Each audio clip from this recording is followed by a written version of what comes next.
Hi, I'm Kim Ball, and I am a strength coach. I'm working with yoga instructor Jennie MacGoy on Project U, and I'm here to tell you about what strength training is, just in case you're wondering.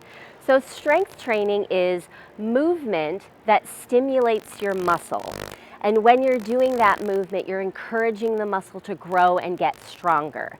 That does not mean that you have to lift super heavy weights.